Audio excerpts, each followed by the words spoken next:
How's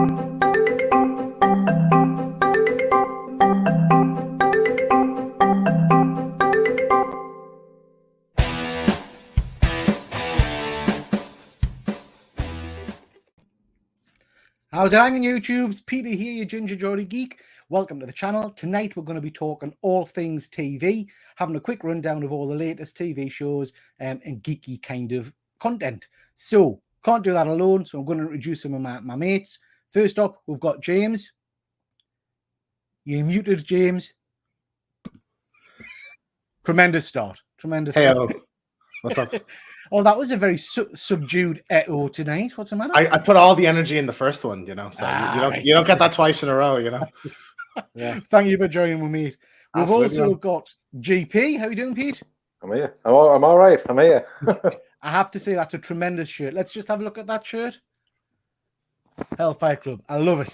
I'm not going to stand up you and show rock me that. dead butt off. I think rock that better James, than anyone else, I think, could, you know. Yeah. I would be embarrassed if someone else tried, to be honest. Oh, hello. Yeah. How are you doing, Ben? I'm good. I've been to Dino World Live today, and picked this up for a mere £10, and it was every bit not worth it. I just noticed where your eyes are. I mean, your eyes are in the nostrils. Your eyes are actually in its nostrils there, aren't you? That's charm. Oh, that's worse. Put up, yeah. Daughter's so you bloody well? Head. What a waste of money. I'm well. I'm good. It's been a strange day watching dinosaurs, but I'm excited to speak all things geeky TV with Superb. you lot. Okay, so we've got a new member to my channel tonight. So really pleased to say we've got James. How are you doing, James? Very well, thanks, Pete. Thanks for having us. Not a problem at all, mate.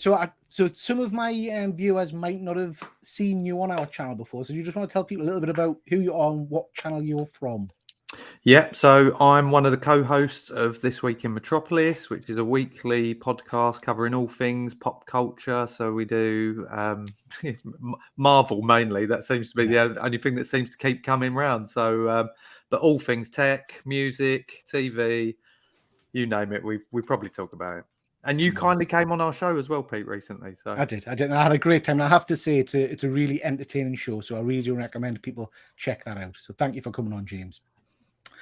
Okay, and last but not least, we have got I've just noticed his name. Oh.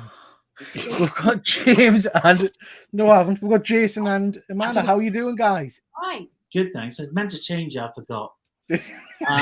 You're doing your cam shows earlier and your live streams. Yeah. I thought I recognised that panel, that wall behind him. That's what it is, mate. Yeah, definitely. Listen, I'm on 15% on my laptop. It's going down rapidly. You've got me for about 3.5 minutes. Let's make Great. Tremendous. Well, before you vanish, then can I just say a massive thank you, guys? I know you are.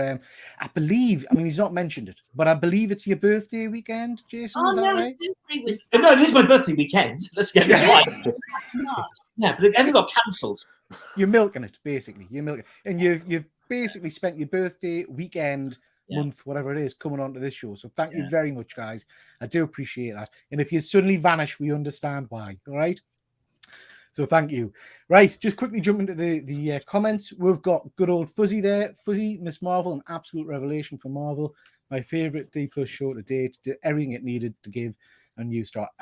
We'll get to this in a bit, Fuzzy, but I can't disagree with anything you've said there. It's a phenomenal show. And we've got Brian. Thank you very much for joining with Brian. Okie dokie, guys. So let's just jump straight into it.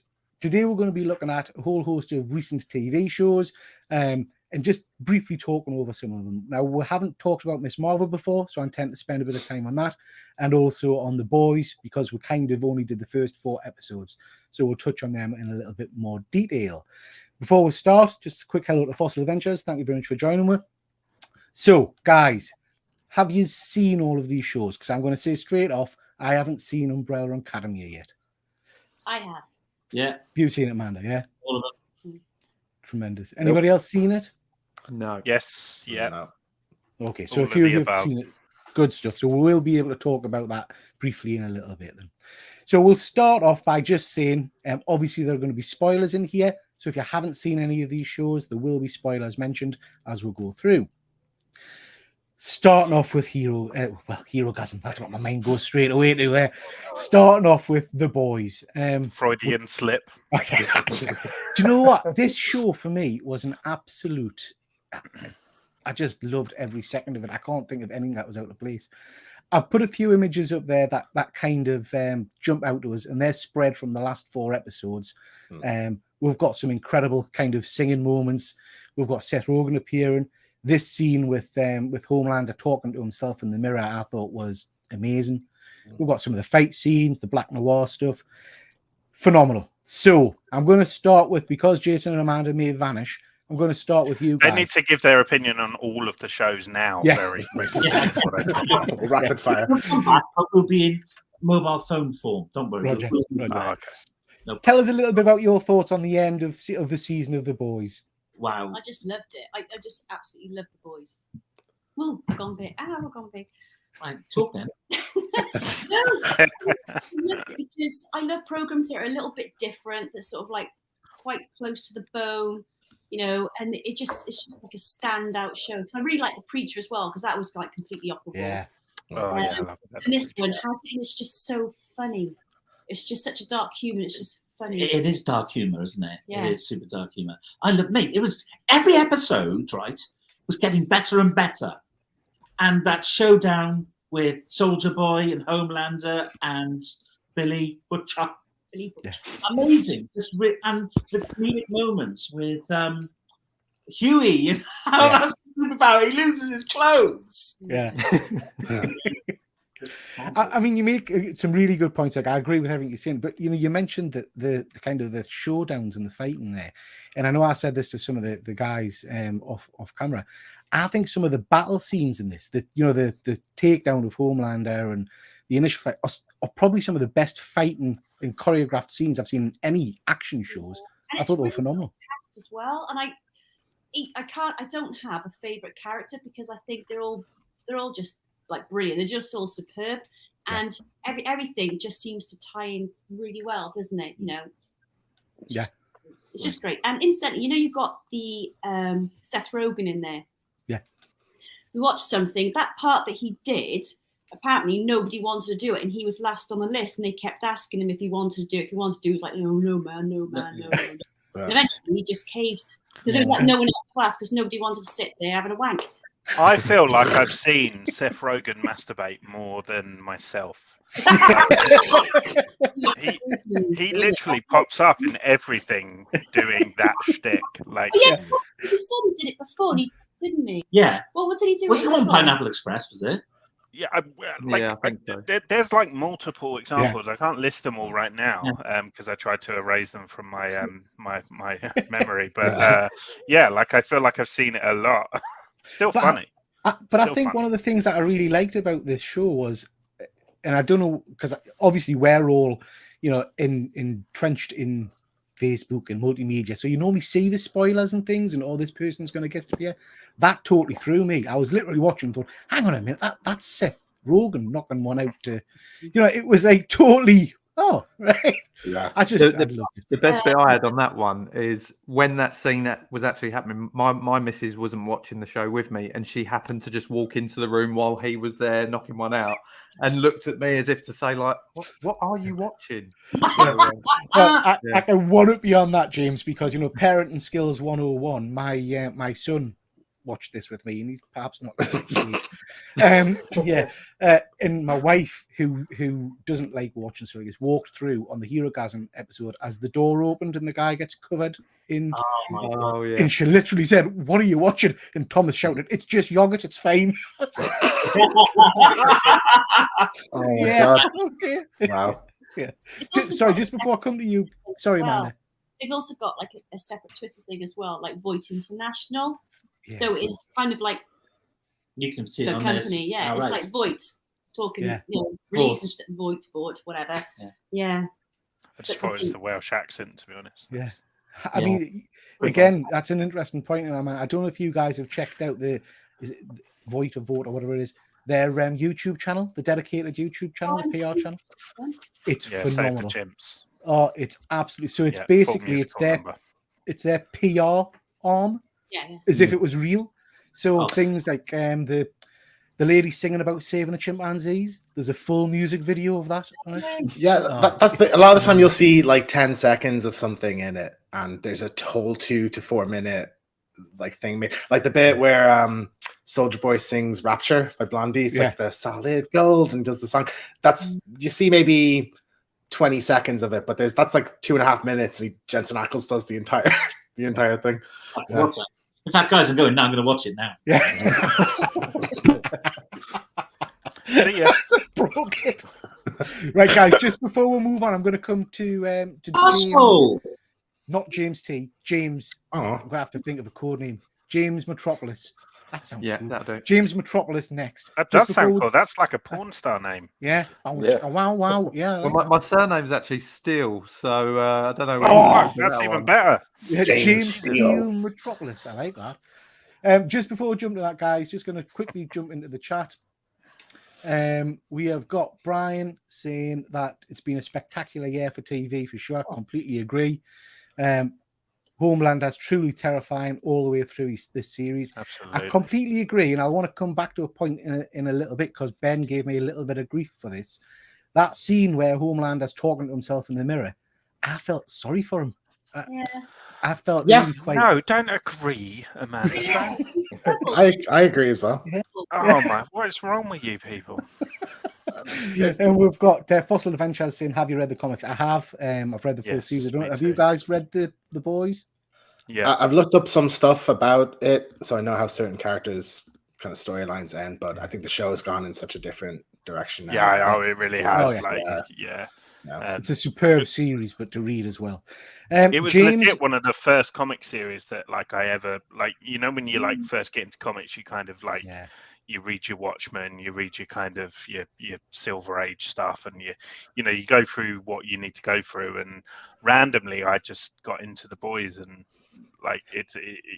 it was quite an experience. The comics, because the comics make the show look tame. Yeah, I will say that. I completely agree, Ben. I think that's what I liked most about it, because I read that comic on the back of reading things like Spider-Man and all the rest of it, and thought, wow, this is in a whole different direction. So, James Steele Metropolis, talk to about the episode of Hero-gasm. Wow, that episode, yeah. I mean, as you know, Pete, I had not watched any of the boys, and literally have done all 3 series in 3 weeks. So I did it a week ago in 2 days. And I think from when you was on our show, Pete, you mentioned that series 2 wasn't as good as the first one. I still think season 1 is the best out of the 3, but going back to this third one, which I do think is incredible, that episode was just bonkers. And someone had told me, hinted towards it in the office at work, because she'd already seen it. That's right, she had already seen it. And it was just crazy, wasn't it? I thought it was just mental. Yeah, that giant cock, snake like that. So he's actually a decent sized character. Oh, that sounds wrong. What? That sounds right. I was going to say he's a big character. I thought, I can't say that. So he's prominent he's prominent in the comics as well. He works with the boys from memory, Ben. Isn't that right? Yeah, it's like an inside man. Yeah. Oh, these and then you also had Deep as well, getting caught out with the octopus as well. Again. When he turns around, it's literally on his nuts. That was. I love the fact that Starlight had the initiative to quickly take a little picture of it as well. What did you think, GP? What did you think of the series? Well, I'm still on season 2, but I have watched clips. So I watched the Homelander and Soldier Boy fight, which was amazing. Yeah. I've seen the death of Black Noir as well. Yeah. So and I mean, that's interesting, because that is a big deviation from the comic series, the death of Black Noir as well. James Keegan, the scene there where the cartoon animals come to see him, that could have been very disjarring. I'm thinking of Thor, and I'm thinking of seeing the dumpling god. It could have been that kind of jar, but I don't think it was. Yeah. I think it worked beautifully well. What do you think on that? Yeah, I think it perfectly fit in it. Like, 'cause you get this childlike sense from Black Noir because he's just been so badly damaged by Soldier Boy. One thing I thought was interesting about it is that we hear a lot about how bad Soldier Boy is, but we don't really get to see much of it. But people talk about it, and you do get to see it in the animated sequences, him be really horrific and brutal. So I thought that was kind of interesting. I don't know if that's because of the casting, maybe. You know, people wouldn't kill buy quite a Jensen few Ackles. people in the street. Yeah, but that was, you know, there's moments where he says like, "I didn't mean to do that," and he seems genuinely remorseful for that. But he seems sadistic based on what a lot of people say about him. I got the impression he was just a bully. He was a right, like all of them seem to turn into when they've got the powers. He was a bit of an arsehole. Yeah. But well, yeah, he is his father, isn't he? You know, and that's the thing. You know, they're like a chip off the old block. They're very much the same, aren't they? Yeah, yeah. And I'm trying to remember, but I think, is that new to the show? I don't remember that being in the comics. Ben, was that? I don't remember that link, but I Yeah. don't know whether that was down the line, like beyond what I Yeah. read. I'm not sure. Or did you not finish the series? I don't.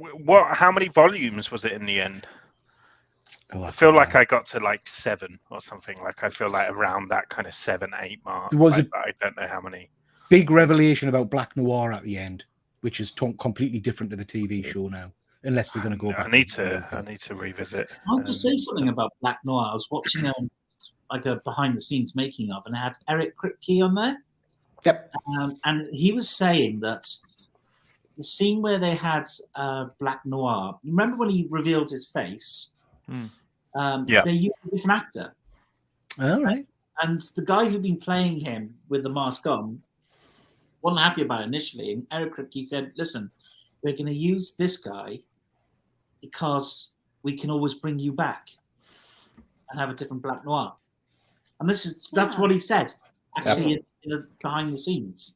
Well, he confirmed that there's going to be, like, Homelander will hire somebody to pretend to be Black Noir. It's a cover up, isn't it? Everything's fine. Like, here's Black Noir. Oh, you see, you need to read the comic, because Black Noir is a massive. I know what the twist is there. Yeah. So if they do, that's why I'm surprised that they've gone this route with Black Noir, because he is such a big part of the series. Interesting. Ben, we'll come to you for the last episode, the epic battle and the conclusion. What did you think of that? In this bit where Homelander basically kills that guy in front of everybody.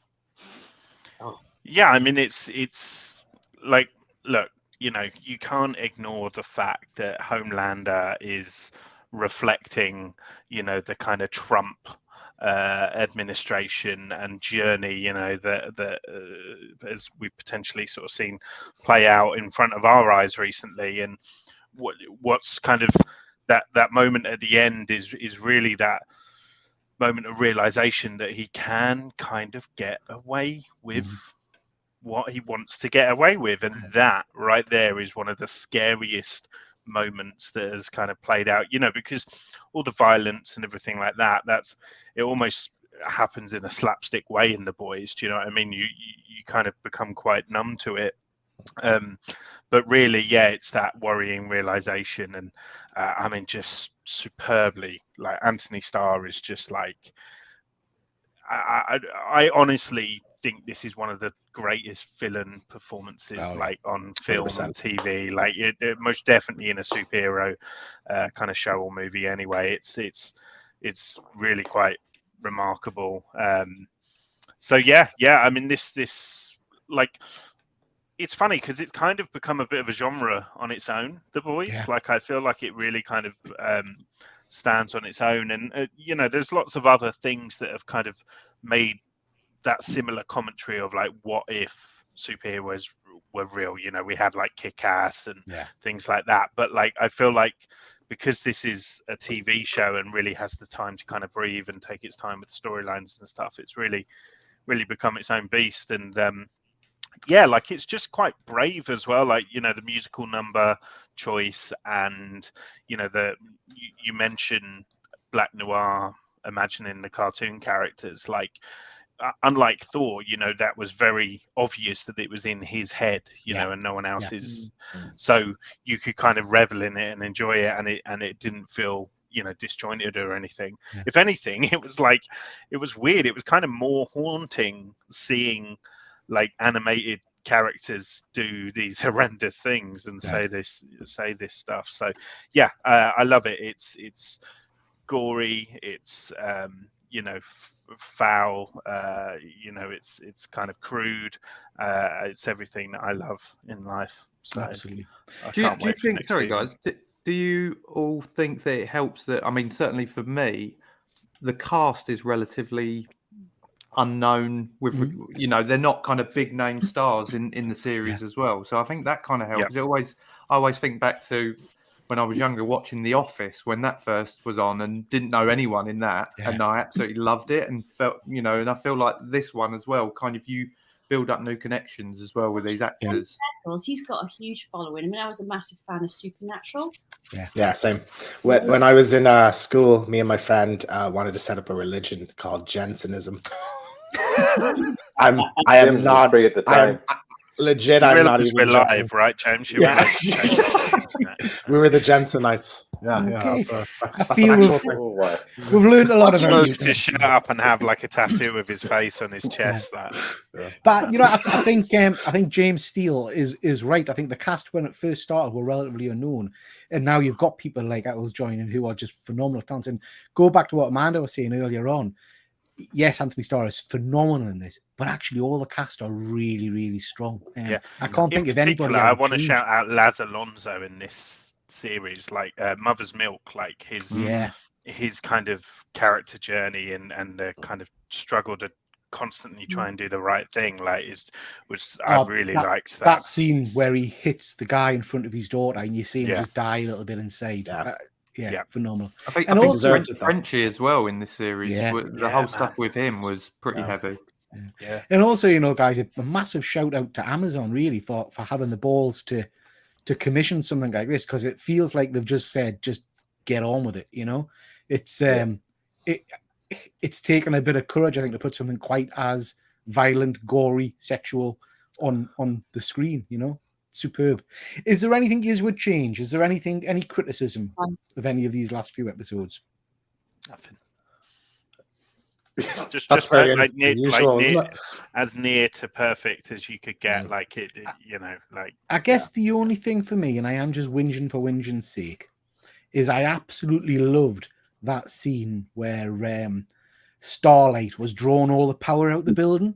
And it had this big crescendo, and she started to hover, and she went boom, and it knocked him over, and then he got back up. It didn't feel like it. It felt like it should have probably been a bit more.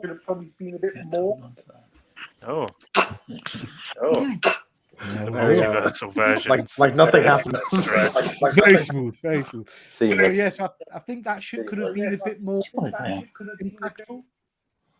I don't know what you think. I'm going to switch this off. Yeah, I think sometimes it sometimes victim to the fact that it is still a TV show. So whilst they have an amazing budget, they have an amazing. Sorry, there's a smaller version of me talking 2 seconds after.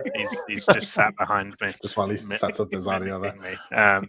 No, so like it's it's victim to being a TV show. So the budget is big, but it's not as big as a film and stuff. So I think sometimes they literally can only do so much. Oh, would you want to see it as a film? I think you get you. I didn't explain it properly. I loved the build up and the special effects. What I mean was, it didn't have a big of an impact. It was kind of like it just knocked him over and he stood back up. I wanted her to have a moment where she literally fucks him up. Do you know what I mean? And it didn't feel like it was that. I get that. Yeah. I felt like the Queen Maeve surviving was a bit of a cop out. Maybe that would have been because it felt like it was her moment, and that was it. And she sacrificed herself, and Jason and Amanda, we're just talking if we have any criticisms of the show, and they're all minor so far. What's the face Starlight? What are you doing, man? No, I'm trying to get your face in. I think Starlight is one of the weakest, I find her quite boring in a way. Out of all the other characters, and all she does is her eyes glow, and they go, "Ooh, Starlight," and that's it. Yeah. But she can, if she gets to harness the power of the sun, which is the biggest energy source, she could be the most powerful. But we haven't seen any of that. But not yet. No. So I don't know if you heard, Amanda. That's pretty much what I said. I think she had that moment where she started to glow, and it kind of not much happened. It's teasing though that she's much more powerful than anything we've seen, and you know we got a hint that she'll be able to fly at some point fully. Yeah. So. Okay, guys. So I think what I'm hearing is that we're all big fans of The Boys. I think that's definitely a contender for at the end when we talk about favorite shows. So moving on to another show which I've literally blitzed over the last week or so, Miss Marvel. So has everybody seen Miss Marvel? Yeah. Yep. You're not seeing it, James?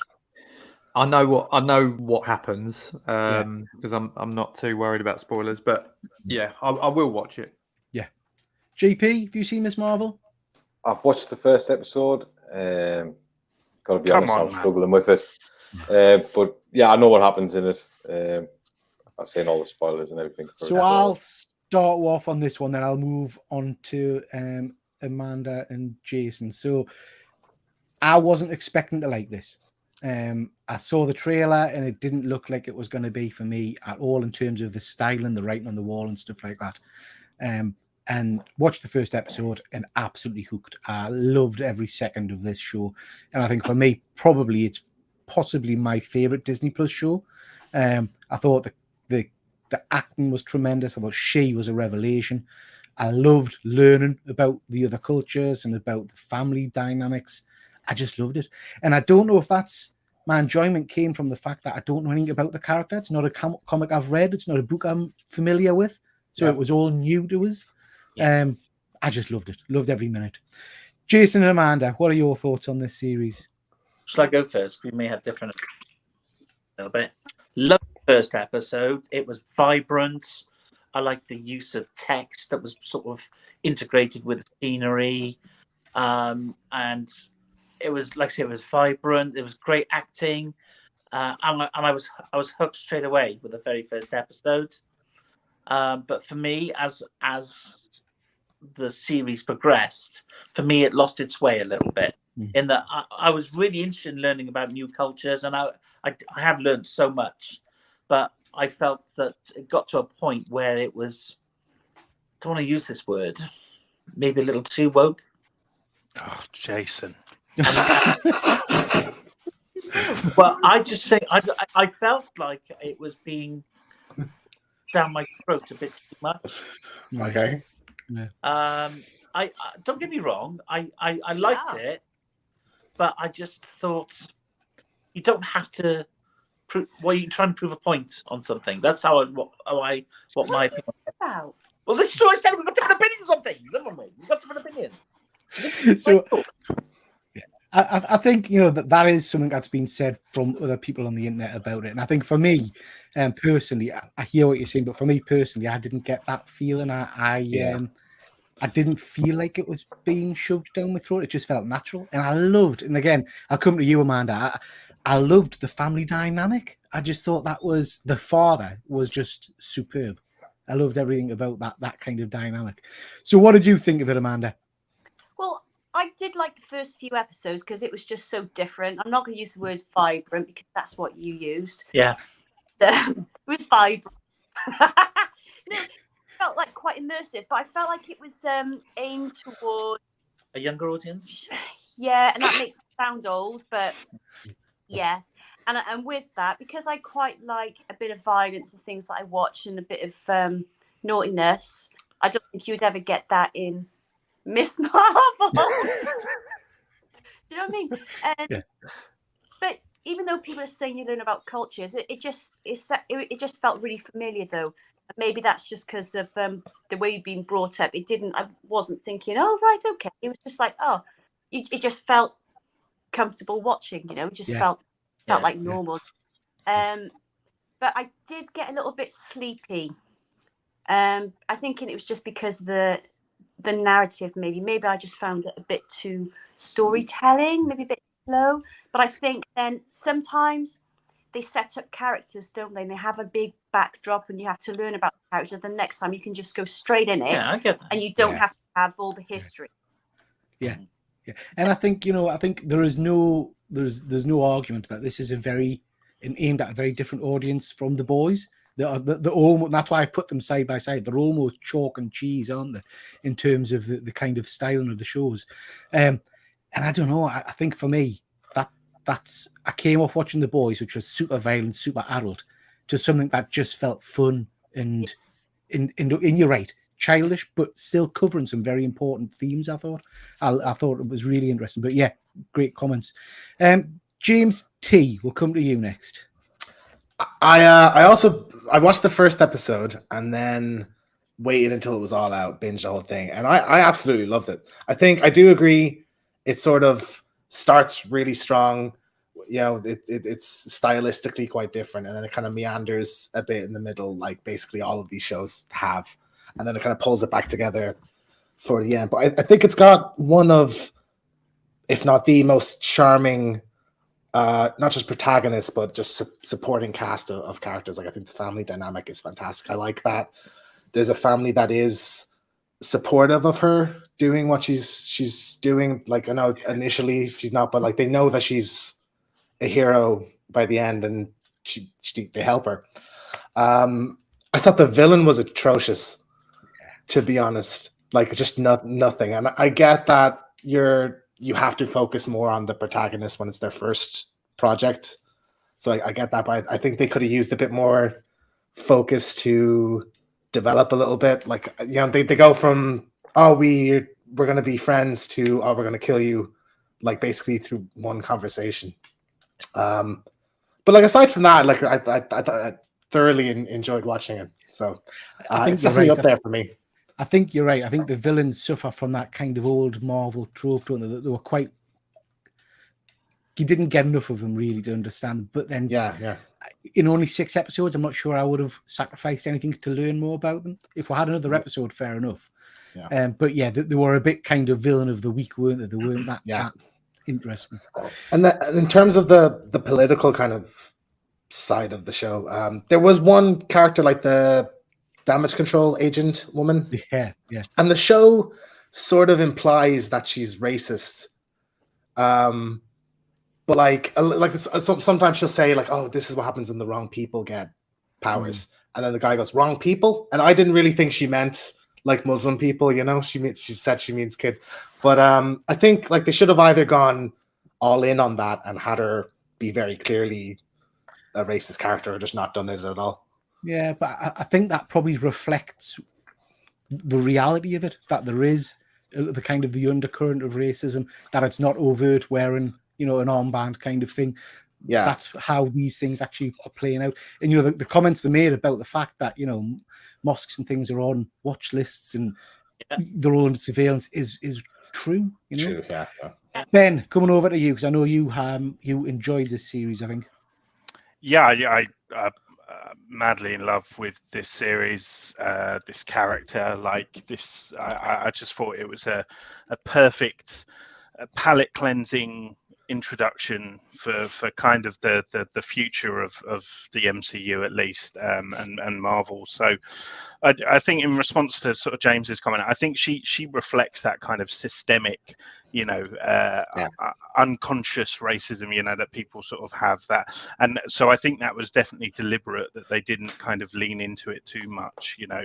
And I think, you know, it's like for hundreds of years, you know, we just get told the same stories like about white families, you know, Christian backgrounds, like, and for me, I just found the whole thing so kind of you know, exciting and fresh, you know, to kind of be able to kind of be a fly on the wall, you know, to a family that we don't often get to kind of experience in TV shows, especially in these kind of mainstream superhero stuff. So I love that. And, you know, I sort of used it as an opportunity to educate myself as well, because there were some sort of words and things, and I was like, oh, what does that mean? You know, I'll Google that or text a mate and say, you know, what's that? The whole kind of the history of the Indian Pakistan partition was like, I thought that was really well handled. Like I thought it did it in that perfect Marvel way, that it doesn't have to be like completely violent, and because that was like a really violent period of history. But they did it in a way that it still kind of sunk home that it was a very horrible thing that was happening, sort of thing. So I enjoyed that element to it, and as you say, you know, it was so fresh to see her family like supportive, and you know, her mum bloody makes her costume for her at the end, like that was just so lovely. And I know Peter and I were talking about it, about the moment, you know, the dad kind of gives her the namesake of Miss Marvel, and that, like, you know, nearly reduced me to tears. I just found it, I just thought it was kind of wrote so well, and the journey that they kind of go on as a family from the beginning of her being a teenager, that her mum literally says, "I do not trust you," to ultimately kind of trusting her with the, you know, the ultimate power by the end of the show. I thought that was really cool to see play out. I definitely agree with the villain thing. I think what was her name, Najma, and the Din, you know, that ended up, well, I mean, I wouldn't even class her as a villain by the end, because ultimately weird. She was just trying to save her family. And I do feel like, you know, we could have maybe got a whole extra, you know, 45-minute episode just seeing them in their universe, getting to know them. Because it did kind of feel very, like they're, you know, can they not just talk about it with her a little bit more? Like they kind of went from chill to not chill very quickly. She literally offers them the bracelet at one point, and they don't take it. You know, essentially it was impatience. Like they just weren't patient.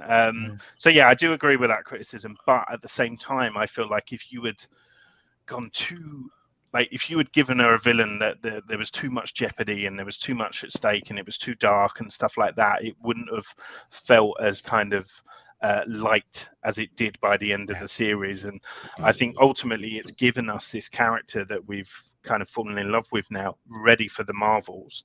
And it just, like, for me, it was just a perfect like introduction. But this is the sort of hero that I love. Like, I loved this original run. I love those characters that are like, they're flawed, you know, they're unskilled. They kind of can't really do too much with their power. They can do just enough to, you know, to stop someone robbing a bank. But like, and those are always the characters that I kind of relate to more. So ultimately, like, this is like, because Captain Marvel, that's why I struggle a little bit with her, because she is a little bit too OP. So like, I'm really excited for the Marvels because of this now. In terms of our powers, they are different to how they're presented in the comics, because in the comics she stretches like Reed Richards, doesn't she? Yeah, so she's an Inhuman in the comics. So the Terrigen Mist sort of, you know, transforms her, and there's this whole thing at the beginning where she basically alters her appearance to look like Captain Marvel subconsciously. And again, like that's wonderful in the comics as well, because that's kind of you know, they touch on her, you know, kind of wanting to appear like this beautiful white blonde girl, you know, when really she just needs to be herself and embrace who she is, sort of thing. And that was wrote so well in the comics and stuff. There was one speech that I wanted to highlight as well, talking about this show, the speech from Nakia, where she says about not being able to kind of fit into various different kind of cultures and stuff. And I just thought that was just so well acted, so well written. And I love the show. One of my favorite lines in it, and it's such a small, silly little line that it doesn't really make much impact, but I think it meant a lot, was at the end when they kind of discuss that she's now a mutant, and you get the X-Men music playing, and she just goes, it's just another label, isn't it? And just walks on. There's no excitement, no, oh my God. It's just, oh, well, I'm used to labels. I'll just crack on with it, you know? Yeah. I thought that was really well done. So James and Pete, you guys haven't seen it, but this is now our introduction to mutants in the MCU. What do you think of that? This is one of the things that I had been told about, and I'm right in saying it's the first time it's been mentioned, I think, in the MCU. Is that right? Other than Prof X. Other than Xavier, that's technically another universe. Yeah, but weren't they trying to imply that Monica Rambeau was a mutant in WandaVision? They didn't explicitly say it, but They potentially. didn't and I guess that would that would make real sense if in the Marvels there's that connection between the two. Yeah. So yeah. I think it'd be interesting to see where they go with it in the kind of mutant side and introducing them into it. Yeah. Fuzzy's making an interesting point there. The internet hated the use of the X-Men theme. It's so I on didn't the see nose, any of though. that hate. Well, I hate the internet. Hey, you better get used to that shit, because I'm telling you, right, for the next 3 years, we're going to get mutants sprinkled across the MCU, not properly, and every time it's said, music we'll will come get out. the jingle. I am really happy because I've wanted for years for that to be the MCU X-Men theme. Yeah. So they're just going for that. So I'm Jason and Amanda, what did you guys think when that theme kicked in? I loved it. I thought You got excited. I did, yeah. And it's the first time I think they'd actually said the M word as well. Yeah.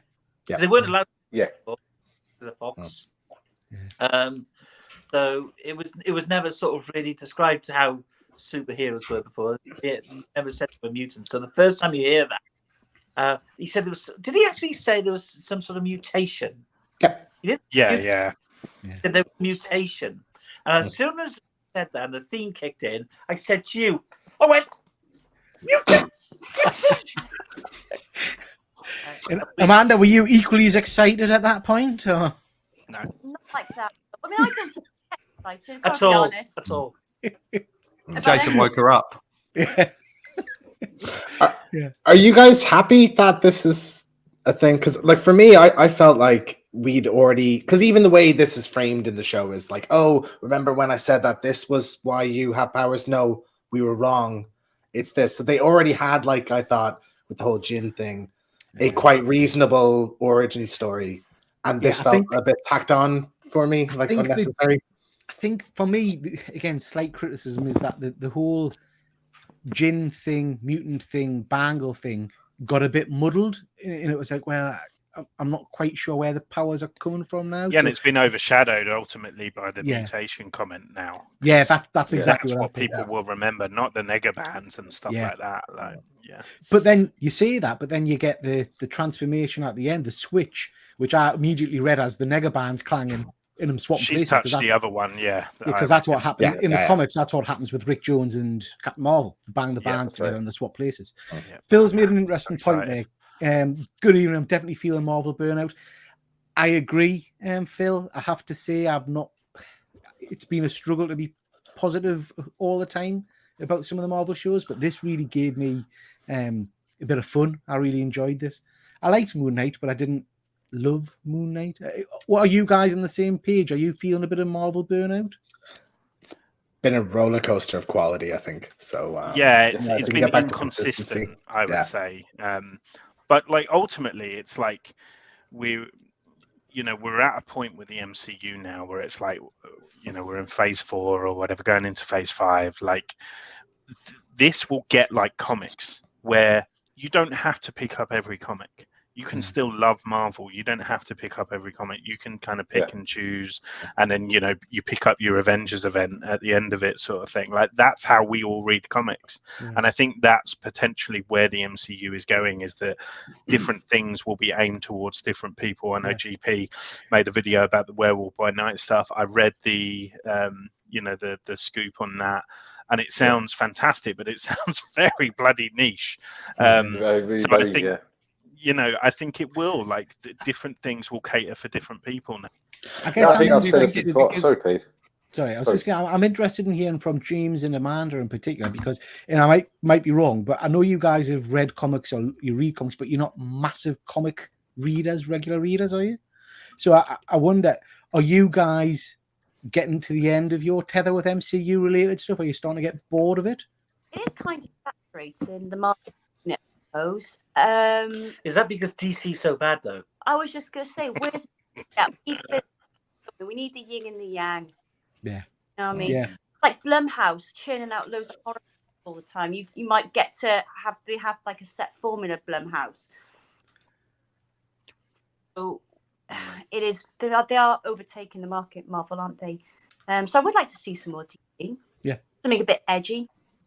Yeah, and I wonder if that's been the appeal of The Boys because that was quite edgy. And James, what about yourself?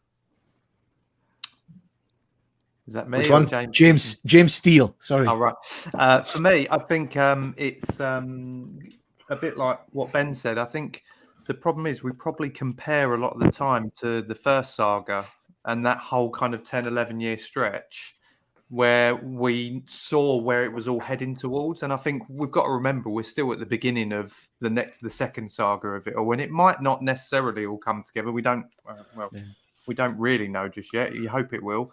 And I think we're probably just getting itchy feet that it's kind of, when are we going to start seeing them crossing over again? Whereas at the moment, it's kind of introducing all these characters. That's a really interesting point, because me and Ben, I think it was me and Ben were talking about this a little while ago. We were on a stream and someone made some comments about the fact that this Thor film, the recent Thor film, there was no links to the MCU, the wider thing. There was no hints at the bigger baddie. There was no blah, blah, blah. And we said, well, when did that become a thing? That you can't just watch a film for watching a film's sake. It's got to tie into 15 more movies in some way. I think it's just we're at the point where we want to know the direction that this is all going in, where it's going to culminate at some point, and everything has felt a bit directionless up to this point. Because when you have like an entire saga where we knew for years this ends with Thanos and the Infinity Gauntlet and all this, like it's gives you, and people want to know what the thing to look forward to at the end. Well, apparently trademarks have been filed by Marvel this weekend. I heard this. Yeah. For certain names of sagas and dynasties and things like that. So, potentially that's a great indication that we're going to know. By the way, Pete, I know you mentioned about her powers and the kind of mix up between the nega bands and stuff. I think she won't even need the bangle. Yeah. I think when that comes off her, she'll be able to do everything that we've been seeing her do, but she won't have the cosmic stuff with her, like I think. What is within? Exactly. Yeah. Exactly. All inside. And Biggin, mate, when she did that, like it was, and it like I kind of just loved the silliness of this show, when it really kind of embraced that and didn't shy away from that, because we have the films like the Batman and stuff, and it's like it's all very dark and broody, and for me this was like brushing my teeth and just having a nice fresh superhero feeling inside. There's the tagline for the movie. It's like brushing your teeth.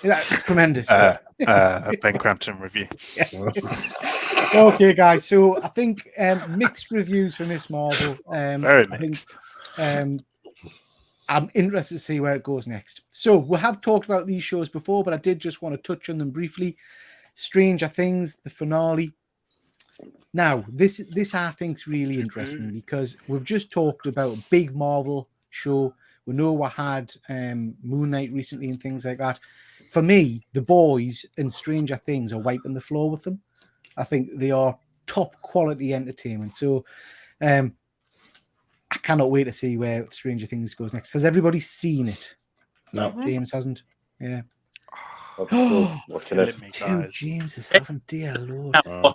It's the next thing. So again, it was a toss-up between starting The Boys, and I think I've said to you before, Pete, that I much prefer being able to binge watch one series at a time.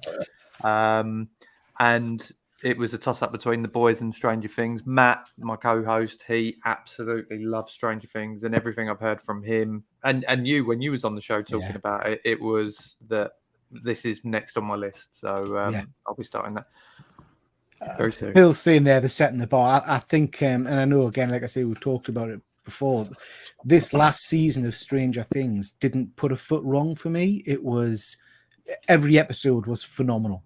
And again, a bit like Amanda was saying with The Boys, I can't think of any of the actors in this that aren't nailing it. I think they're all superb. Special effects are amazing. The fighting's amazing. The drama. You know, I'm soft as toffee. Cry like a baby all the way through this series. Toffee can be quite tough though. Like it depends what toffee.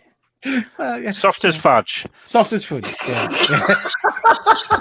Thank you. Hashtag. So we'll quickly go around. Jason and Amanda, what did you guys think of season? Is it 4 or 3? 3. Yeah. 4. Four. I haven't seen it, and I know.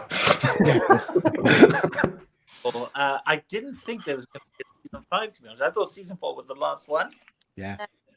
Who knew? What do you think, Hans? I knew. I really love the series, and I love the fact that we were following. It had like individual storylines all sort of blended into one, and I couldn't figure out which storyline I preferred the best. I loved Hopper in Russia, and I loved the journey of the other guys as well. Yeah. And we got a proper backstory of 11. Yeah. And it's a bit of a cult now, I think. Strangely, What? A cult? Oh, cult. What do you think I said? Oh.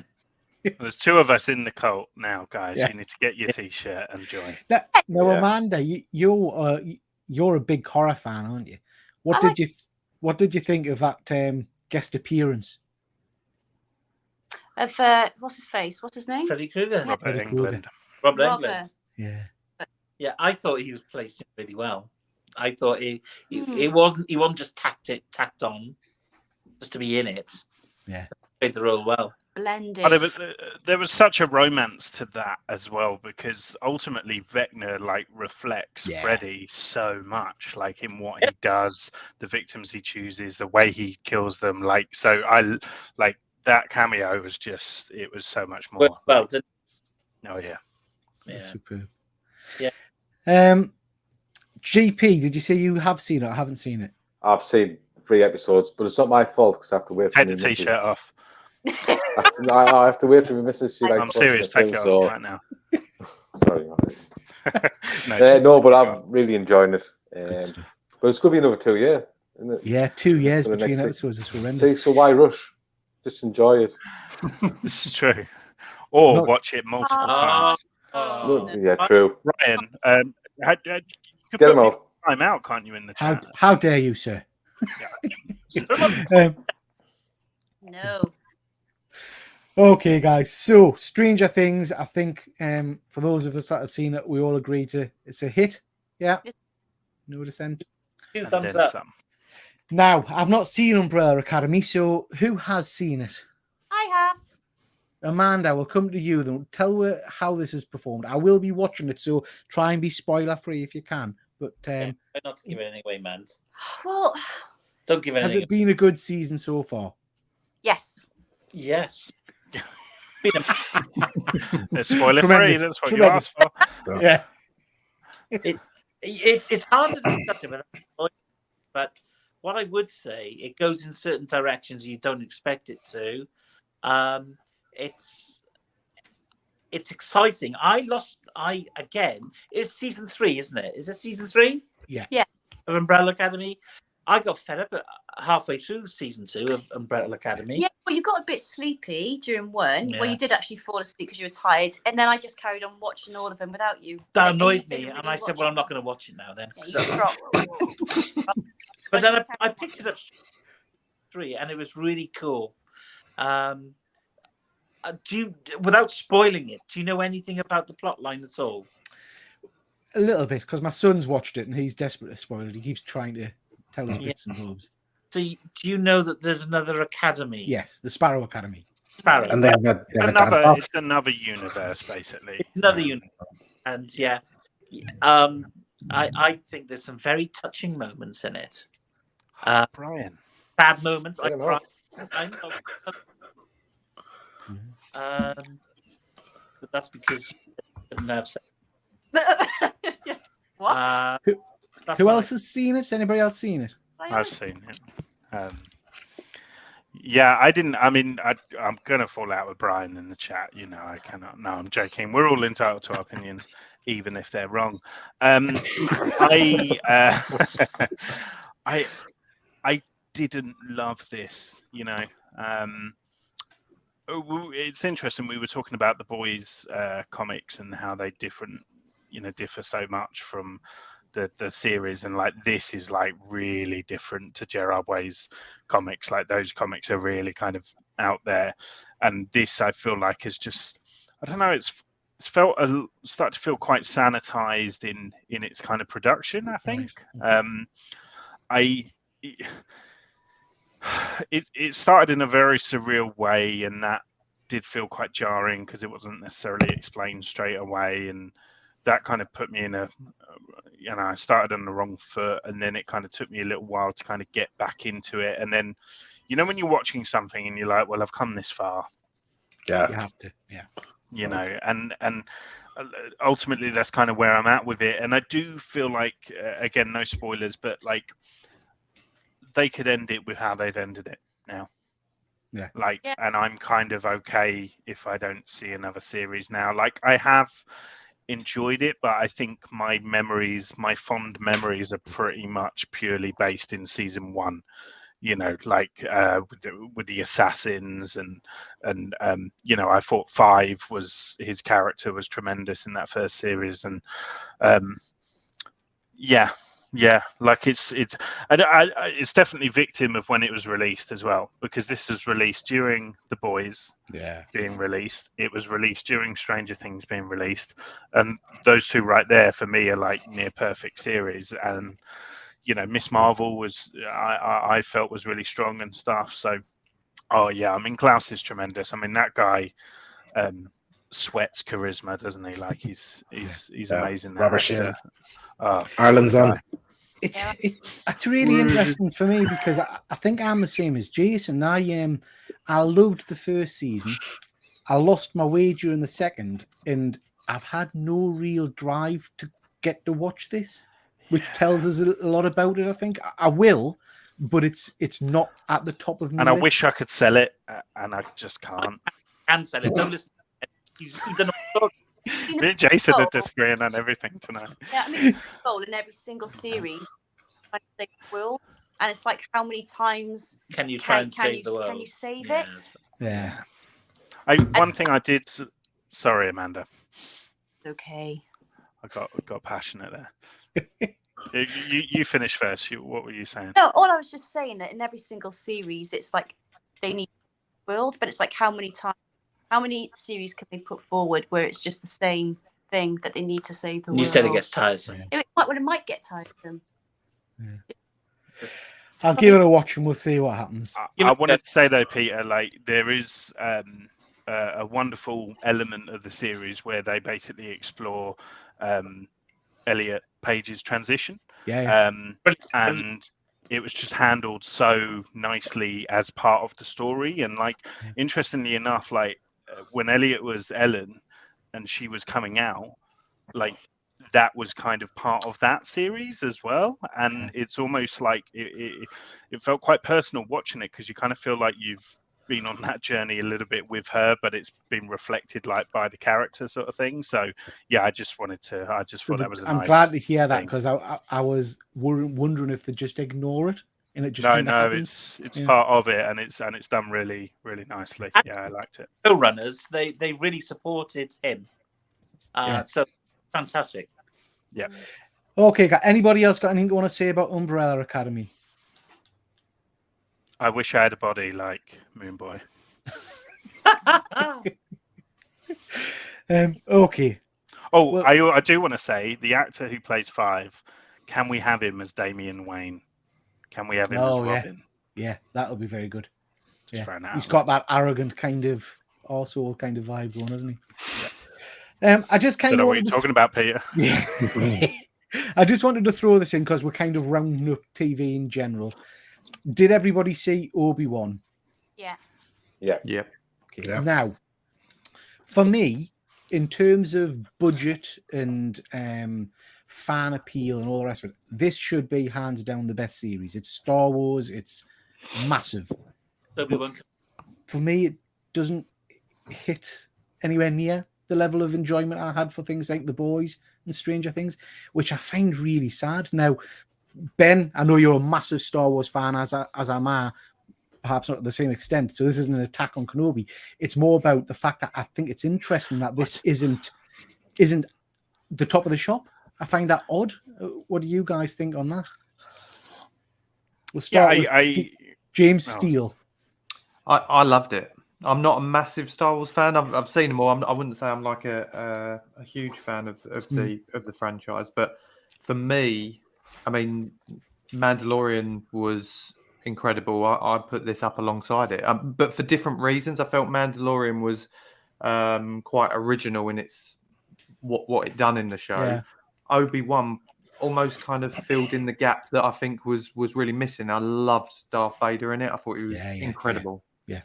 That last episode was, you know, I'm saying it's not the top of the shop, but that last episode was phenomenal. I loved that scene with them facing off. In fact, I cried. You know, that bit where his mask was smashed and it was just tremendous. JP, what do you think? I loved it. Absolutely loved it. Yeah, right up to the last episode. I think that's the showdown we've all been missing, the rematch. Yeah. And it's just, I think it's just the whole build up from episode 1 up to that point. It just gets you through the series. Yeah, I loved it. It wasn't a bad episode for me. Good stuff. James T? You know, I think it delivered exactly what I wanted from it, which was a really heartfelt, emotional reunion and showdown between Vader and Obi-Wan. It's got some of my favorite moments in all of Star Wars in it, but has what I think is singularly one of the worst Disney Plus episodes, like in any of these things. Episode 4, baby. Episode 4. So, which is one that had things in it that I should have really liked and should have been excited, but it just felt so soulless that I was angry. Like we do a lot of reviews. I'm usually quite positive, but I shat on that episode for about a solid hour and 10 minutes on Ben's weekly show. So, is that the episode where they're in the under the water? Fortress Inquisitorius, yeah. So, very, very good. I would say I love lots of it, but not all of it. Yeah. So. Jason and Amanda, what are your thoughts on it? Go first. Yeah, well, okay. I enjoyed it overall. I thought it was good, and I thought it had a lot of, like James says, a lot of gaps were filled.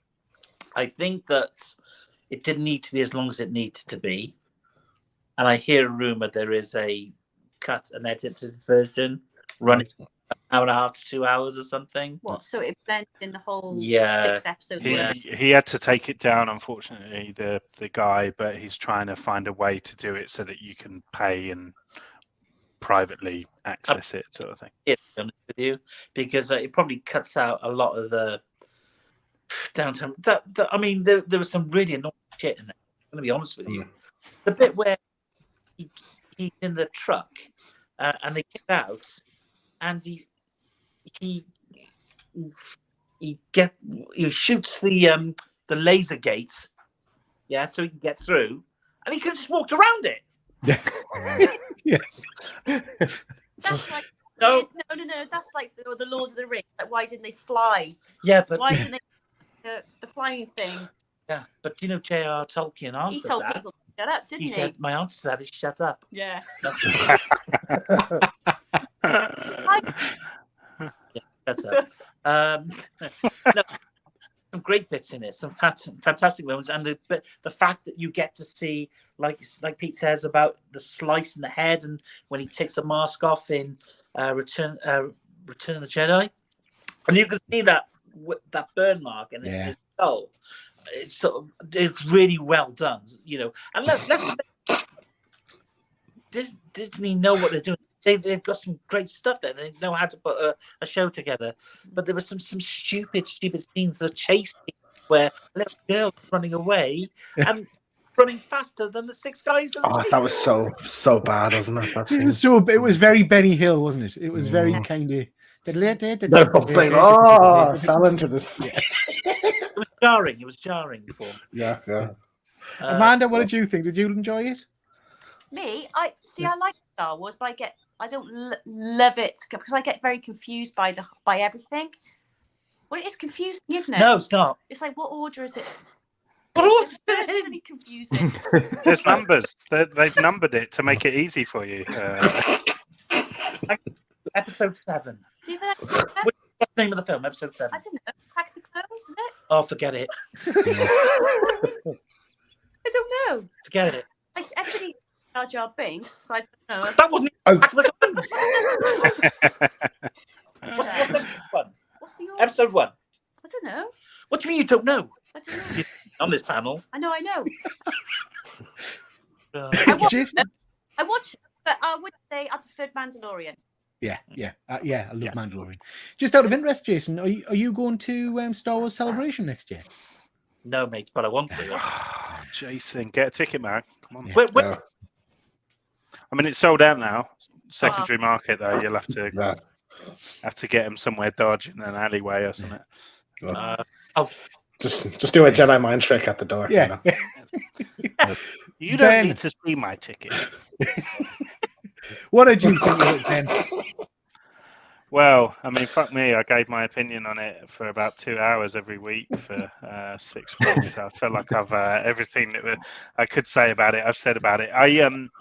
Look, again, talking about being victim at the time that something comes out, like you can't help but compare the writing to things like Stranger Things and The Boys, and the writing is elementary in comparison but that's kind of always been Star Wars. Like I think people kind of sugarcoat Star Wars a lot, and that's coming from a Star Wars fanatic. So it like I can kind of oversee a lot of the negative stuff for the awesome stuff, and this series gave us some of the most awesome stuff that I've ever seen in Star Wars. That round 2 fight is ultimately one of the it's a fantasy that we've all had for since Revenge of the Sith. So I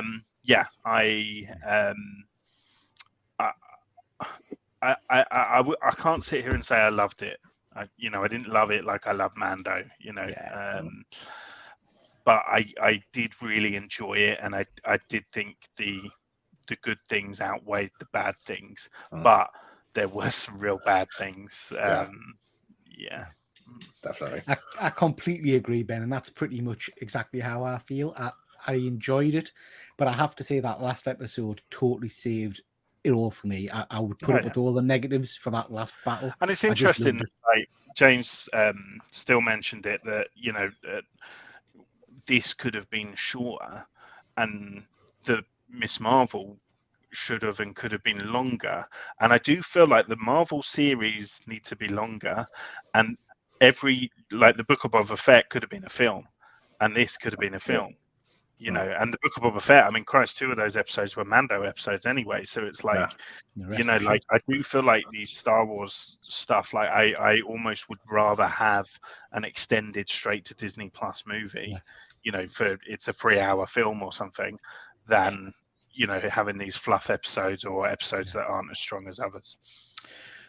Okay, guys. So moving on. I'm just going to throw another show in there for you to watch. That's not superhero related, but I've been watching it at the moment. Only Murderers in the Building. Anybody watch that? I absolutely adore this show. It's fantastic. Superb. Yeah. If you've got Disney Plus, Only Murderers in the Building. It's Steve Martin and Martin Short and Selena Gomez. Yeah. And it's about basically a murder that they're trying to solve. It's hilarious. Well, it's like a mystery caper comedy kind of show. Watch that one out. Is it Steve Martin, the one who filmed The Jerk? Yes. Yeah. And the guy who did a lot of shows with him, who was in he's in loads of stuff. Martin Santa Claus 3, Three Amigos. Frank from Father of the Blade. Oh right, yeah. Superb. Superb. Frank. Yeah. Okay, guys. So best of the best from all of the shows tonight. I'm going to come to you each individually in a second, and if you can only pick one to keep, I want to know which one you keep. So you can't that though, because you're only allowed one, Ben. All right, and we'll leave you to the last, Ben, so you can kind of cogitate over that. So we'll start with myself. As much as I loved Miss Marvel, and I really did, I have to say I could watch Stranger Things every day. I just loved this last season. So for me, it's most definitely Stranger Things. James T. I think The Boys has been for me the best season of something, but if I had to just pick one to keep, I'd have to go Obi-Wan for that, just for that Vader scene, just for the Vader that's in that. Yeah, I don't like it. Oh, Jensen Ackles though, it's tough.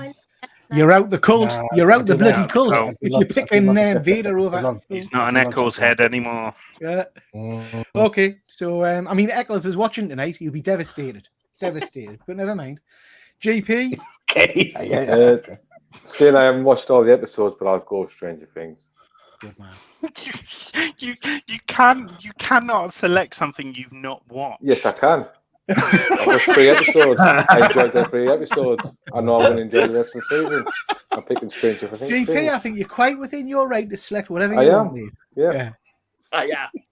I'm not accepting Um, accepting your vote. Mr. Dean has jumped in there with a. Gargle my balls. Nice. He's picked the boys. And Fucking diabolical. yeah. Amanda, which one would you go for? It'll be the boys. The boys. Good choice. Jason. My barometer, okay, is based on what I was looking forward to seeing most each week. It was the boys. Yeah. Good choice. Fun. James Steele. Yeah, well, I've not seen any of the episodes of Stranger Things, so my pick is the Stranger boy. Things. So the boys, yeah? The boys, definitely, 100%. Good choice. Ben. Right, you're killing me, okay? Because That's exactly why I designed the question, yeah. with Obi-Wan Kenobi, like I feel like I need that fight with Vader, and I need little Leia, and I need like Ned B. Like I cannot erase those from my life, but Stranger Things is flawless. Like I literally cannot mark that down on anything. Like, I can probably nitpick boys if I really think about it, but Stranger Things, it's everything that I enjoy and delivered in perfect fashion. So yeah, Stranger Things for me. Wow. That's my clip. That's my clip for YouTube. The Mother. attention-seeking geek hates Star Wars. He is a Star Trek fan all along. Take that Kit Fisto logo off. Tremendous. Excellent. So I did ask my YouTube community people to vote, and we had quite a few votes for my channel. 47. That's which is pretty good. And the scores are quite interesting. So The Boys comes out strongest with Stranger Things following up, then Miss Marvel, then Kenobi, then Umbrella Academy. There were a lot of comments from people saying they hadn't watched Umbrella Academy. So I do wonder if that's influenced it. But it's interesting for me that Kenobi's at the bottom there. Some interesting results. I also asked a question on Instagram, and I got much the same kind of comments, to be honest. So interestingly as well with Umbrella Academy, Netflix is very harsh to shows that they don't think people are watching. Oh yeah. So if they don't think people are watching it, I don't know if we'll get another season. And then people don't watch things because they expect it's not going to get concluded properly. You know, you're exactly right, Ben. Because I read and then watched the series on Netflix. I don't know if you've seen Jupiter's Legacy. Horrendous. Oh, see, I loved it. But that got binned after one season. 2 episodes of that. Yeah, man, it was bad. I love Mark Miller as well, so it was like disappointing. Yeah, well, I enjoyed it. So just kind of rounding up before we'll move on. This is a bit of a slate of things that are coming up over the next, 6 months, year or so. Resident Evil, I think. Have you watched any of Resident Evil? I haven't watched it, but it's been absolutely slaughtered from what I've heard. Bad. So Resident Evil's out now. We've got the trailer for I Am Groot just come out. Is phenomenal. We've got What If Season 2, Spider-Man, She-Hulk around the corner, Ironheart, Marvel Zombies, and then a whole host of Star Wars stuff. Bad Batch, Andor, Londo, all these kind of things. So again, we'll start with James T this time. Out of all of those shows, which are you most looking forward to? Ooh, that's tough. The Acolyte has me really intrigued. I'd like to see something a bit more separate in Star Wars. Yeah. And I think that is sort of a Sith focused story. At least I think it's supposed to be. So that one has me really intrigued. And then Echo is another one I'm really looking forward to, just because that's tied a bit more into the Daredevil stuff. Yeah. Good stuff. JP? Yeah, I would have to go for Marvel Zombies and the Bad Batch. Yeah. So there's been some images from Marvel Zombies, I think, just being put out, and it looks really interesting. Yeah, man. Ben? What's the question? One thing. One thing. Just one. Just one. I'll pick two.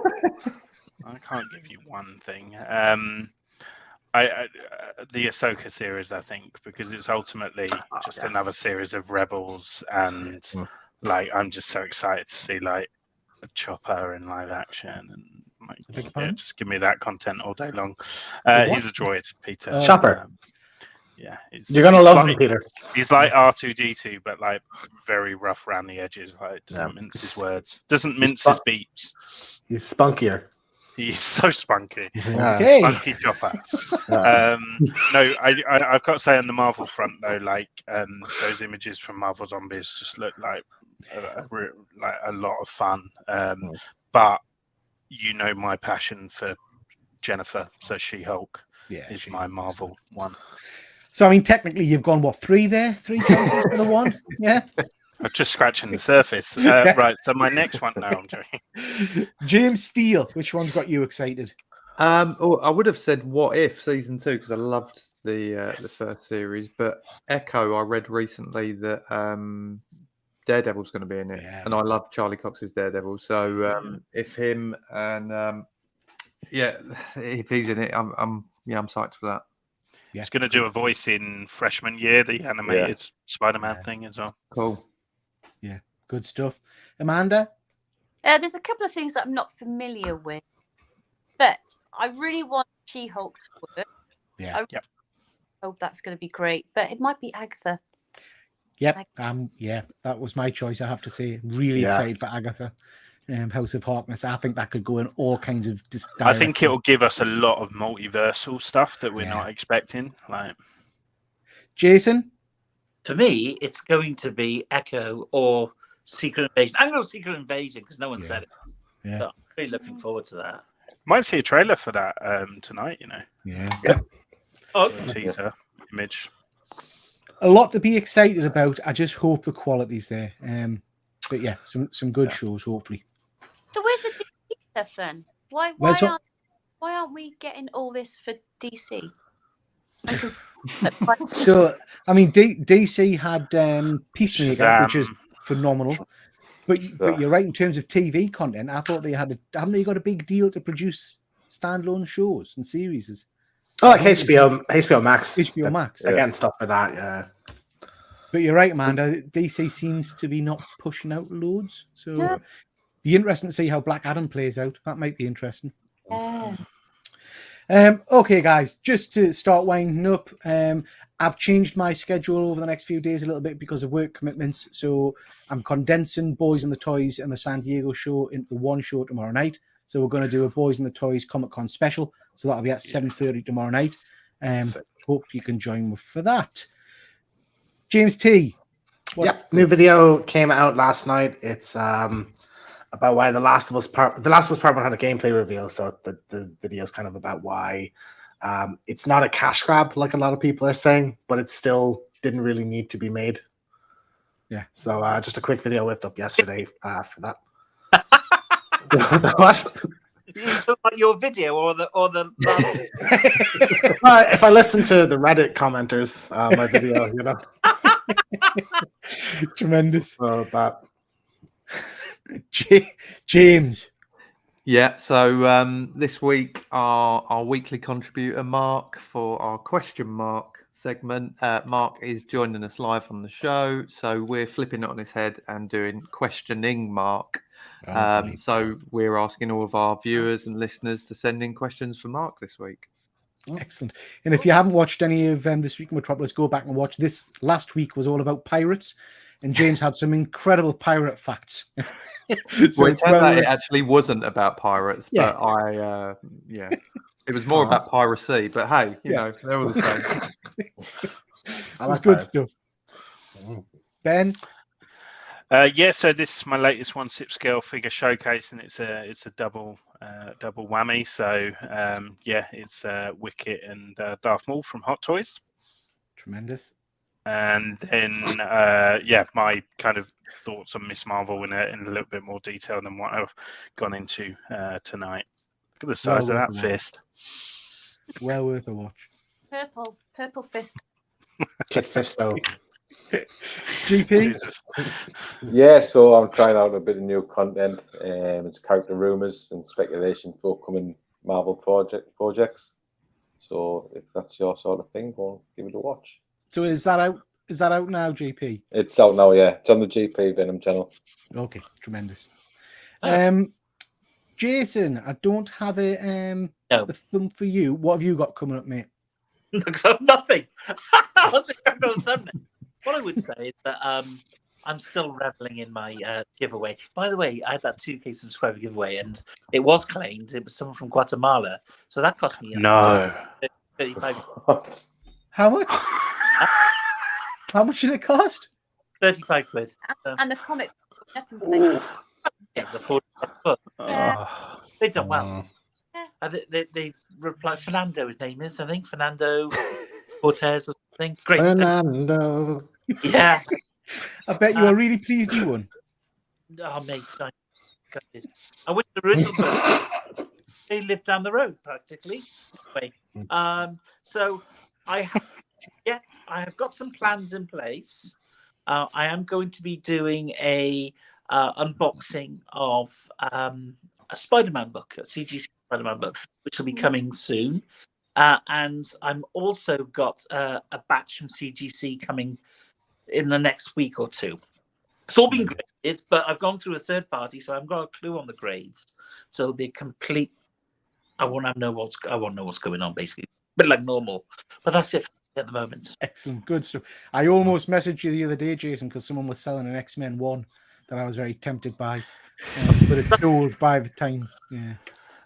Snooze you lose, Peter. I know. If my wife had responded to me text about getting a loan quicker, I would have bought it, but she didn't. So it's her fault. Never mind. Okay, guys, listen, thank you very much for joining. It's been a really interesting conversation tonight. Always appreciate you coming on and having a bit of a chat and spending time together. So thank you very much. And with that, we'll just say bye to everybody and wave everybody out. So thanks, everybody. Catch you in a bit. Ciao for now.